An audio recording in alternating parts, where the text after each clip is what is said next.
Shalom, selamat pagi, warga jemaat GKI Ebenezer Timika, dari rayon Yerusalem sampai rayon Yordan, dan juga warga Kristen dimanapun berada. Kita patut bersyukur oleh karena pemeliharaan Tuhan sehingga kita dapat berjumpa lagi dalam siaran Bina Keluarga Kristen edisi Sabtu tanggal 22 Maret tahun 2025. Pagi ini, kita akan mendengarkan firman Tuhan dalam renungan pagi yang akan disampaikan oleh Pendeta Bapak Ishak Maran, STH. Untuk mengawali siaran di pagi ini, kita akan memulainya dengan doa. Saudara-saudari pendengar setia acara renungan pagi siaran Bina Keluarga Kristen. Ayat renungan kita hari ini, Sabtu 22 Maret 2025, diambil dari Matius 22 ayat ke-35. Sebelumnya marilah kita berdoa. Ya Roh Kudus, urapilah hati kami, nyalakanlah pelita hati kami, dan terangi pikiran kami, agar hidup kami memancarkan kebenaran, seturut firman-Mu yang kudus dan benar. Dalam nama Tuhan Yesus kami berdoa. Amin. Saudara-saudari, ayat firman Tuhan Matius 26 ayat 35 berkata demikian. Kata Petrus kepadanya, "Sekalipun aku harus mati bersama-sama engkau, aku takkan menyangkal engkau." Semua murid yang lain pun berkata demikian juga. Saudara-saudari, Shalom. Ayat firman hari ini membicarakan sikap yang kontroversial dari seorang murid bernama Simon Petrus. Dialah yang paling berani di antara semua murid. Orangnya selalu blak-blakan dan impulsif, artinya tidak berpikir panjang. Matius mencatat bahwa Petrus dengan tegas menentang perkataan Yesus. Wajar saja, karena Petruslah yang pertama kali menyatakan bahwa Yesus adalah Mesias, anak Allah yang hidup. Matius 16 ayat 16. Ternyata itu bukan gambaran diri Petrus yang sebenarnya. Dia labil, amat rapuh, tapi tidak mau menerima kenyataan dirinya yang demikian. Petrus lupa bahwa hanya atas izin Yesus saja dia bisa seperti Yesus yang berjalan di atas air Danau Galilea. Matius 14 ayat 28. Namun, itu hanya berlangsung seketika saja, karena dia kemudian masuk dalam air dan tenggelam. Hal itu terjadi setelah hatinya berubah saat menoleh dengan sombong ke arah teman-temannya. Matius 14 ayat 30. Itulah gambaran sempurna tentang kemanusiaan Petrus. Ayat hari ini adalah bagian dari pemberitahuan Yesus tentang keadaan darurat. Bahwasanya saatnya yang kelam dalam kebersamaan dengan mereka telah tiba. Maka dengan berterus terang, Yesus mengingatkan mereka tentang hal memilukan yang akan terjadi. Bahwa bukan hanya Yudas yang sudah berkhianat, melainkan mereka semua akan segera menghilang, pergi meninggalkan dia seorang diri. Penyampaian jujur dari Yesus itu dirasakan oleh Petrus sebagai statement yang menyerang harkat dan martabat. Harga dirinya seakan diinjak dan direndahkan. Itu membuat dirinya meledak dalam amarah. Karena ditentang oleh Petrus, maka Yesus memberi rincian lebih jauh. Bahwa Petrus tidak hanya akan jatuh karena dikuasai ketakutan, tetapi lebih dari itu, dia akan menyangkali Yesus berulang-ulang. Bukan hanya sekali atau mungkin 2 kali, karena kata Yesus, "Sebelum ayam berkokok, engkau akan menyangkal aku 3 kali." Matius 26 ayat ke-34. Singkatnya, keyakinan Petrus yang besar pada keberaniannya akan terbukti sebagai suatu kebodohan dan tidak dapat dipercaya. Matius 26 ayat 69 sampai 75. Bahwasanya situasi krisis atau ancaman kematian secara langsung akan merubah watak dan mental Petrus dalam sekejap. Di malam itu juga Petrus akan menyerah pada rasa takut. Petrus masih menolak untuk percaya akan kemungkinan seperti ini. Dia tidak bersedia menerima konsekuensi sikap pengecut manusia yang ada pada dirinya. Dia bersikeras bahwa meskipun itu berarti mati bersama Yesus, dia tidak akan pernah menyangkalnya. Petrus ingin menunjukkan kelasnya bahwa ia adalah seorang pemimpin, entah baik atau buruk situasinya. Semua murid lain akhirnya ikut meniru pernyataannya, dan mereka semua akan terbukti salah. Lihat Matius 26 ayat yang ke-56. Saudara-saudari, kepercayaan diri yang tidak tepat seperti yang dimiliki oleh Petrus, itulah langkah awal menuju kejatuhan. Sikap overconfidence atau percaya diri yang berlebihan adalah salah satu manifestasi dari kesombongan. Sebaliknya, kesombongan merupakan antitesis atau lawan utama dari iman yang benar. Kesombonganlah yang menuntun semua orang kepada kejatuhan. Memang dalam diri manusia selalu ada kecenderungan untuk menjadi percaya diri. Itu memang tidak salah. Karena bagaimanapun pengalaman hidup dan pengetahuan seseorang akan memberikan keberanian baginya dan rasa kepercayaan diri. Dan dengan itu ia akan menghadapi semua tantangan hidup sehari-hari. Namun yang dibicarakan di sini adalah suatu jenis kepercayaan diri yang berlebihan. Itu adalah aktualisasi dari suatu bentuk kesombongan.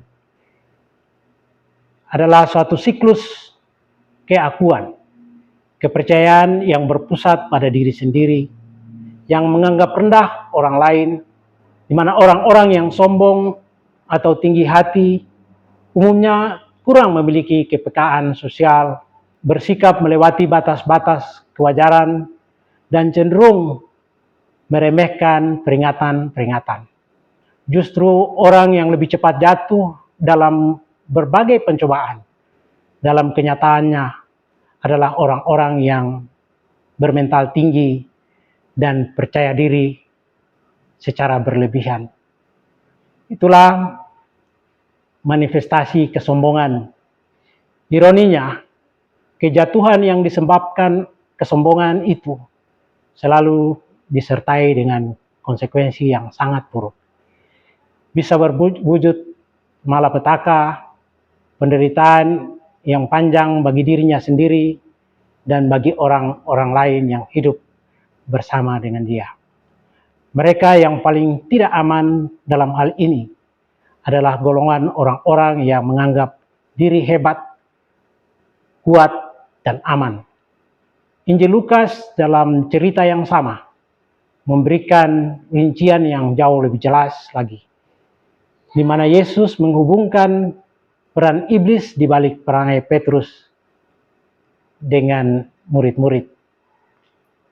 Dalam Lukas 22 ayat 31 dikatakan bahwa Yesus berkata, "Simon, Simon, lihat, iblis telah menuntut untuk menampi kamu seperti gandum." Artinya bahwa setan selalu bergerak aktif untuk menyesatkan kita. Dan dia cenderung memilih orang-orang yang merasa dirinya mampu atau yang merasa diri siap. Itulah kelengahan yang harus segera kita sadari. Yesus tidak menginginkan kepercayaan diri semacam ini hadir dalam diri pengikut-pengikutnya. Karena setiap kali kepercayaan diri makin meningkat, maka iman percaya kita akan melemah. Saudaraku, kita tidak sedang menjalani suatu kehidupan yang datar, yang stabil dan selalu terjangkau oleh perhitungan. Kita seperti dalam dunia penerbangan atau pelayaran, di mana para kapten dituntut untuk setiap saat mengantisipasi perubahan cuaca. Karena alam tidak dapat diperkirakan dengan tepat. Kita tinggal di bumi yang bulat dan terus berputar. Dan keadaan dunia terus-menerus mengalami perubahan. Sebagian dapat diprediksi, namun sebagian tidak. Sebagai pengikut Kristus di dunia, keberadaan kita kurang lebih sama dengan Petrus dan murid-murid yang lain. Tingkah laku kita seringkali seperti seorang anak kecil yang suka meronta dan mencari-cari celah untuk lepas dari genggaman tangan orang dewasa. Lalu dengan bodohnya berlari ke sana kemari di jalanan yang sedang ramai. Kecenderungan kita adalah selalu melepas diri dari tangan Tuhan dan firman-Nya, serta bersandar pada pikiran dan perasaan kita sendiri. Itulah yang berulang-ulang membawa kita jatuh dalam berbagai pencobaan. Maka pesan firman Tuhan hari ini, carilah pegangan yang kuat sebagai dasar kehidupan yang kokoh, yakni iman hanya kepada Dia, Allah yang kekal dan maha kuasa, yang kasih-Nya tidak pernah berubah, dulu, kini, dan selamanya. Semua kebaikan Tuhan itu tercermin dalam firman-Nya yang selalu mengingatkan, memanggil, dan mengarahkan manakala gerak langkah kita sedang melenceng dari kebenaran. Kita tahu bahwa kejatuhan Petrus dan murid-murid bukanlah akhir dari seluruh cerita.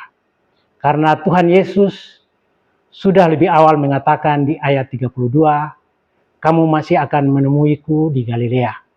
Di sana aku menanti kalian semua.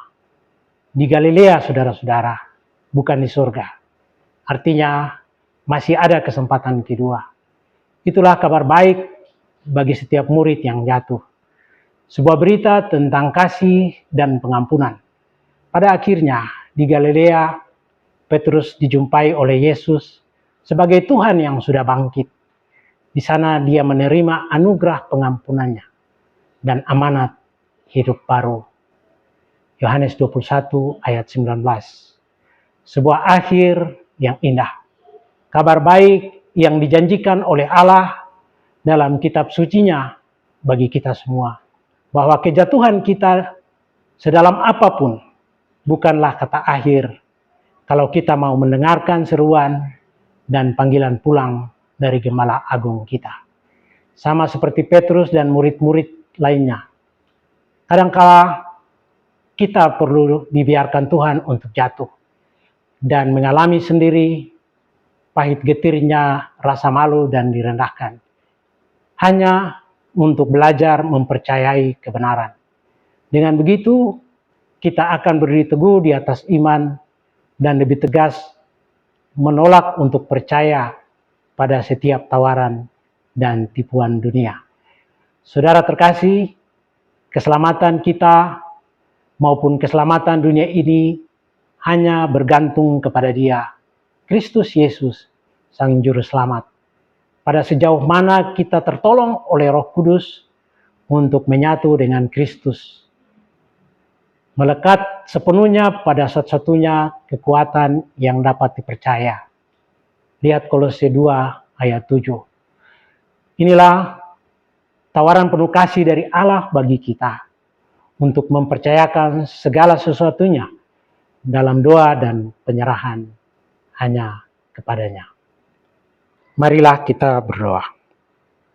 Kami mengaku ya Bapa, bahwa kesaksian firman Tuhan hari ini sesungguhnya berbicara tentang kami, orang-orang yang lemah, yang jatuh bangun dalam perjalanan keimanan kami.